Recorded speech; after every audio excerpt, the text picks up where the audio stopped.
নমস্কার, আমি নয়নচন্দ্র বসু। আমি একজন ডিপ্লোমা চিকিৎসক ও পুষ্টিবিদ। বাংলাদেশ চিকিৎসা ফাউন্ডেশন কর্তৃক আয়োজিত সার্টিফিকেট ইন ইমার্জেন্সি মেডিসিন কোর্সের আমি একজন স্টুডেন্ট। আমার রোল নম্বর 112504। তো আমি সর্বপ্রথম ধন্যবাদ জানাই বাংলাদেশ চিকিৎসা ফাউন্ডেশনকে এত সুন্দর একটি কোর্স আমাদেরকে উপহার দেওয়ার জন্য। আর দ্বিতীয়ত আমি ধন্যবাদ জানাই আমাদের শিক্ষক জনাব ডাক্তার শরীফ স্যারকে এত সুন্দর এবং সাবলীল ভাষায় আমাদেরকে কোর্সটি পড়ানোর জন্য। আজকে আমি আলোচনা করব ডায়রিয়া নিয়ে। তো দিনে 3 বা তার বেশি পাতলা অথবা পানিযুক্ত মল হলে আমরা তাকে ডায়রিয়া বলে থাকি। ডায়রিয়া সাধারণত 2 ধরনের হয়ে থাকে, একটা হচ্ছে একিউট ডায়রিয়া আর একটা হচ্ছে ক্রনিক ডায়রিয়া। তো একিউট ডায়রিয়াটা হচ্ছে 3 থেকে 7 দিন পর্যন্ত স্থায়ী হয়ে থাকে।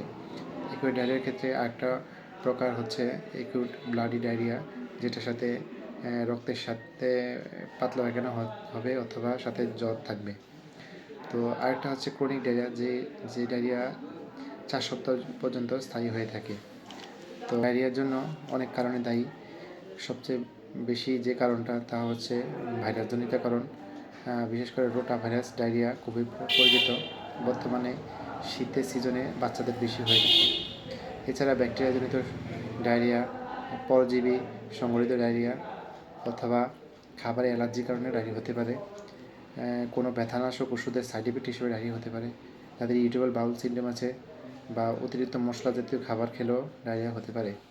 ডায়রিয়ার লক্ষণগুলোর মধ্যে হচ্ছে বারবার পাতলা পায়খানা হবে, বমি থাকতে পারে, জ্বর থাকবে, শরীর দুর্বল লাগা এবং পেটে ব্যথা হতে পারে, পানি শূন্যতা থাকতে পারে।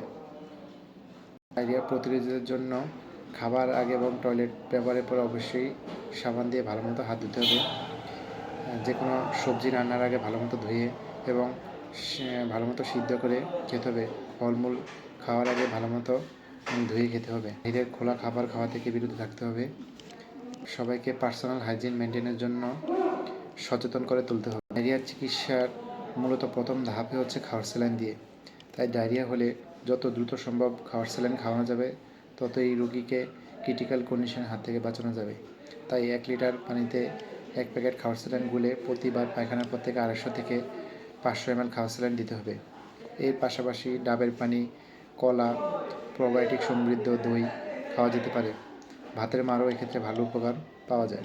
এতেও যদি ডায়রিয়া কন্ট্রোলে না আসে তাহলে লোপেরামাইড গ্রুপের ওষুধ দেওয়া যেতে পারে। এটা ডায়রিয়ার ফ্রিকোয়েন্সিটা কমিয়ে দেবে। এর পাশাপাশি যদি পরজীবী সংঘটিত ডায়রিয়া হয়ে থাকে তাহলে মেট্রোনিজোল গ্রুপের ওষুধ, এবং যদি ইনফেকশান অথবা সাথে জ্বর বা রক্তের উপস্থিতি থাকে তাহলে অ্যান্টিবায়োটিক দেওয়া যেতে পারে, তবে একজন রেজিস্টার্ড চিকিৎসকের পরামর্শ। এরপরও যদি রোগীর অবস্থায় উন্নতি না হয় তাহলে দ্রুত হাসপাতালে ভর্তি করে ডায়রিয়ার চিকিৎসা নিতে হবে। সবাইকে ধন্যবাদ। ভালো থাকবেন সবাই।